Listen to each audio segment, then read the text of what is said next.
The flight from Delhi to Jaisalmer is more expensive than the flight from Delhi to Dubai. The prices of airplane tickets have become such a big issue that MP Raghav Chadha himself spoke about it in the Rajya Sabha. In the past 1.5 years, ticket prices have increased by 40% on some routes. So the question is, why are the prices of domestic flights so crazy expensive? Now, one obvious thing is that there's a mismatch between demand and supply. The first one is airplanes. This is a video from October 2024. The landing gear of the aircraft has faced some technical issue. There are 140 passengers on this Air India flight. An Air India flight had a hydraulic failure. This is a video from May 2024. Be seated. Everything is under control. Another Air India flight's engine caught fire. And in January 2025, another engine failure occurred. Either these companies improve the maintenance of their aircrafts or replace them. It sounds easy, but it's not. Indian Airlines have 700 planes, but the airline market is growing so rapidly that according to Boeing, India will need 2,800 planes in the next 20 years. But the problem is that the supply won't increase now. It will increase in 2030. Because of this, there's a big mismatch between demand and supply. Now, Indian Airlines have ordered 1,700 planes. In fact, big manufacturers like Boeing and Airbus are getting good orders. But they are not able to complete the orders because there's a delay in their production line. Currently, there's a shortage of many essential components like engines and key electronics.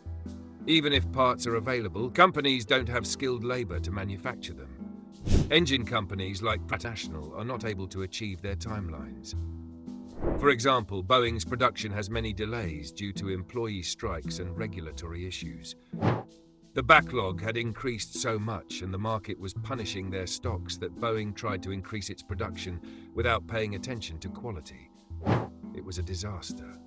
On the 5th January, there was a horrific incident when the door of an Alaska Airlines plane was blown off because 4 bolts were missing on the door. In addition, the Russian-Ukraine war ruined this manufacturing. Aircraft manufacturing depends on rare materials that come from Russia and Ukraine, like titanium, neon, and palladium. Now, Ukraine controls 50–70% of the world's chip-grade neon, which is used for aircraft navigation. However, after the war, production was significantly impacted, resulting in a 600% price increase. The second issue is competition in our market. In the past 12 years, 3 big airlines like Kingfisher, Jet Airways, and Go First have gone bankrupt. They weren't small airlines, they were big airlines, but they went bankrupt. In fact, in India, most airlines go bankrupt within 5 years. Indigo and Air India control 90% of domestic travel. In fact, India has 1,100 routes, out of which 500 are basically monopolies. Amitabh Tiwari, a banker in this industry, says that a lot has happened in the market. Tata bought Air India, then Vistara, and Air India merged. Then Go Air shut down and SpiceJet's operations got reduced. Due to this, a duopoly has emerged in our market. Duopoly or monopoly in many routes means that passengers have no negotiating power. In the Times of India article, you can see how prices have increased due to competition. The situation is even worse in Tier 2 and Tier 3 cities. Many low-cost carriers like Indigo and SpiceJet operate in metro-to-metro routes like Delhi-Mumbai, Bangalore-Hyderabad. But their presence is meager in small cities. Airlines believe that routes like Delhi-Jaisalmer are not very profitable for them. That's why they operate very few flights on those routes. Due to this, they have to charge high prices so that they can make good money on these routes. Due to lack of competition, taxes and fees, airline tickets are almost unaffordable. For example, if you want to go from Delhi to Bangalore, you'll have to pay for many things. The first thing is base fare, which is basically charged for your transportation. As you can see, base fare contributes the most. Base fare includes Aviation Turbine Fuel, or ATF. Almost 40% of an airline's cost comes from ATF. Since 2020, prices of ATF have been increasing. As you can see in this graph, after 2021, the price for 1 kiloliter of ATF has increased, especially after the Ukraine war. Today, 1 kiloliter of ATF costs around Rs 1 lakh.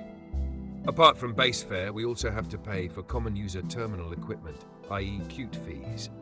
This fee is charged for equipment like metal detecting machines, escalators, and other things. You might ask, if the causes are global, ATF prices should increase everywhere. But why is it increasing in India? The answer is taxes. For example, both excise duty and VAT are charged on ATF. ATF is not covered under GST. This means that airlines don't get input credit, which means that this is a higher cost for them. They have to pay VAT and excise duty. In fact, Niti Aayog said that we need to change this.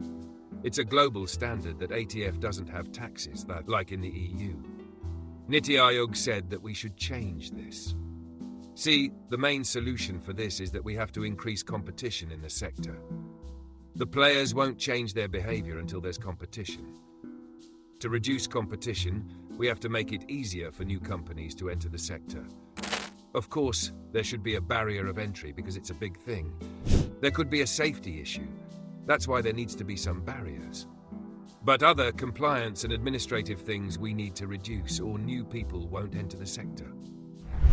To get a flying permit, an air operator's certificate, an airline needs to invest a lot of capital. If you look at the list of laws and registrations, it's a long list. I'm not calling for the removal of all of them. But there can be an 80-20 approach where we can prioritize safety and consumer welfare. One thing that the government can do is to provide a reservation for small players so that it becomes easier for them to start their operations. Maybe this reservation works for only a few years in the entry and then it's market competition. 80% of Indian aircrafts are leased. Leasing is a complex process because interest rates are high and there's a risk of forex. So we need to solve this problem as well. In fact, we can increase competition in the sector. The second thing the government can do is to reduce taxes on ATF. There are two types of taxes on the ATF: the central government's excise duty and the state's VAT. This means that the ATF is pretty expensive, and this expense is eventually borne by the consumers, not the companies. We can resolve all this by replacing these taxes with GST. If we add GST to the ATF instead of VAT and excise duty, the double taxation will end. The question is, why isn't this happening? It's not happening because ATF is a state subject, and to introduce GST, the state and central governments need to coordinate. These things are a messy thing. It's not that easy. But I do think that if the central government, especially the BJP, has so many state governments, if they want, this can happen. Hopefully we try to solve this together. Otherwise, instead of going to Jaisalmer from Delhi, people will go to Dubai from Delhi. Until we fix supply, competition and taxes, flying within India will stay more expensive than flying out of it. At this rate, Jaisalmer might just lose to Dubai. If this surprised you, hit like, subscribe for more deep dives, and comment below. What's the most expensive domestic flight you've ever booked?